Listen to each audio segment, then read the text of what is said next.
बंगाल में रोजगार के अनेक अवसर पैदा होंगे और हमने अपने घोषणा पत्र में स्पष्ट कर दिया है, सरकार बनने के 45 दिनों के भीतर, याद रखो 45 दिनों के अंदर सरकारी कर्मचारियों को 7वें वेतन आयोग का लाभ भी मिलेगा।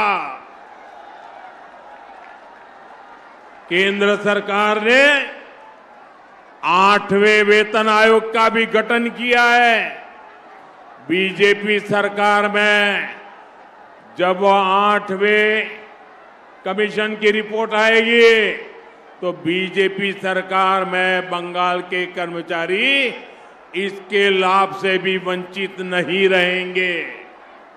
यानी पहले 7वें वेतन आयोग का लाभ, फिर बढ़े हुए डीए का फायदा और फिर भविष्य में 8वें वेतन आयोग का लाभ। बीजेपी सरकार में बंगाल के लाखों कर्मचारियों का भाग्य बदलने वाला है।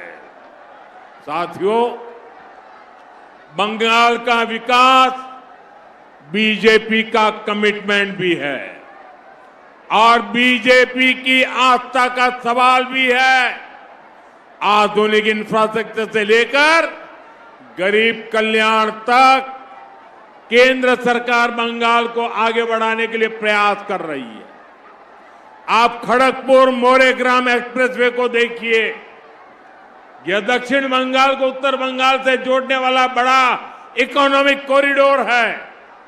इससे यात्रा की दूरी कम होगी, साथ ही व्यापार को बढ़ावा मिलेगा। फरक्का से रायगंज तक जो 4 लेन का काम हुआ है वह भी इस इलाके के लिए बहुत बड़ा बदलाव है। रेलवे में भी यही तस्वीर दिख रही है। वंदे भारत और अमृत भारत ट्रेनें इस क्षेत्र को जोड़ रही है। नई रेल लाइनें तैयार की जा रही है। अमृत भारत स्टेशन योजना के तहत जहांगीरपुर रोड, कृष्णानगर, बैरकपुर, बनगांव समेत कई स्टेशनों को भी आधुनिक बनाया जा रहा है। इसी तरह कल्याणी एम्स ने इस पूरे क्षेत्र के हेल्थ इंफ्रास्ट्रक्चर को नई ताकत दी है। बारासत में एक नए मेडिकल कॉलेज को भी मंजूरी दी गई है। साथियों, इस क्षेत्र में नदी जल कटाव एक बहुत बड़ी समस्या है, लेकिन निर्मम सरकार में यहां का सिंचाई विभाग सिर्फ टीएमसी नेताओं की तिजोरी सींच रहा है। जो पैसा कटाव रोकने पर खर्च होना चाहिए था, उसकी लूट हो रही है। हर साल यहां कितने ही घर बाढ़ में बह जाते हैं। आप यहां बीजेपी सरकार बनाइए। इस क्षेत्र को ऐसी चुनौतियों से मुक्त करने के लिए हमारी सरकार दिन रात काम करेगी। एबीपी आनंद एगिए थाके एगिए राखे।